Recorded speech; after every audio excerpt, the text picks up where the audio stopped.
if you're a new writer and you're aspiring to get a traditional book contract and you're about to enter the querying stage, is it worth it or is it valuable to use a developmental editor to go through and edit your novel before the querying process? Let's break this down for you. Now, I've seen a lot of comments, especially over on literary agents' TikToks, of people asking if they have to have their book professionally edited before querying. And the answer is absolutely not. You do not have to use a professional editor. You don't have to pay anybody to go through your book before the querying process.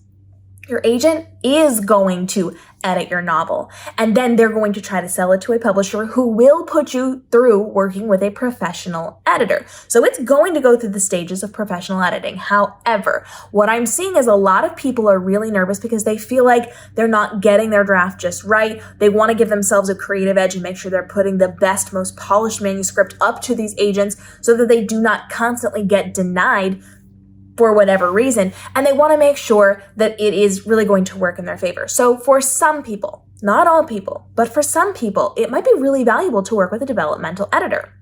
Now, to be clear, a developmental editor is not the same as a line editor. A line editor is coming in and cleaning up your grammar and your spelling. They're making sure your sentence structure is proper. But a developmental editor is there to make your story stronger. They're looking for those saggy middle parts, the things that you can take out that don't need to be there, the things that you can tighten up to make better, to sound better. They're here to help with the construction of your book, the plot points, the way and the direction that your book is going in. They are here to make sure your book storyline is as sellable as possible. So for some people, if you are a new writer or you struggle or it took you a really long time to get there and you're not certain about it, or if you keep getting rejection after rejection after rejection and you still really truly believe that the traditional publishing world would want this book, a developmental editor might be a really good choice.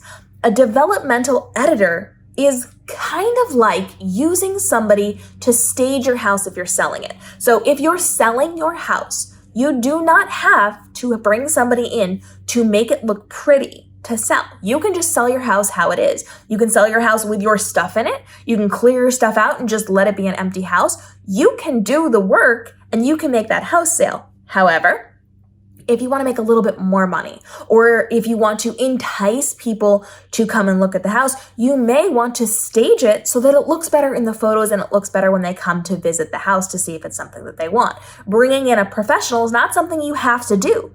But if you do that, you might have a creative edge to then make a little more money selling your house. Likewise, with the developmental editor, it's not something you need, but it is something that could potentially help you to do better, to get looked at longer, and potentially to make a better sale and potentially make more money for yourself.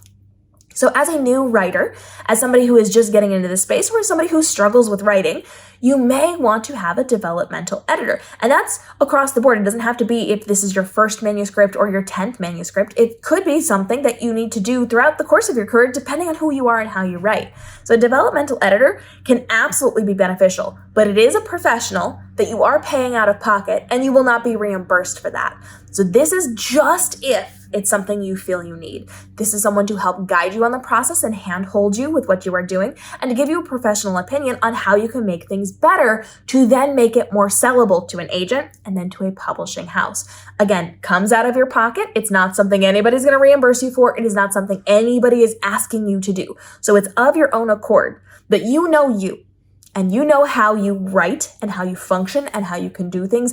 And you know where you stand on this and you know your drive for this. So if you want to take that advanced step to give you a creative edge on this, you can, but you don't have to.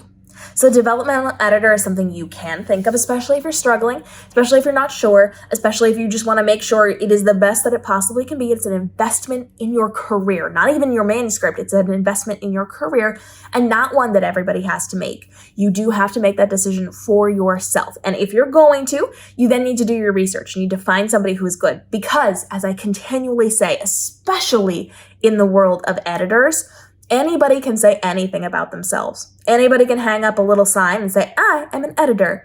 Your mom, your sister, your best friend can claim that they're an editor. Your English-obsessed teacher friend can say that they're an editor, but that does not make them an editor. And I'll go back to early on in my career, I hired an editor to work with. This is somebody that I had known And this person told me she had worked with a Big 5 publisher.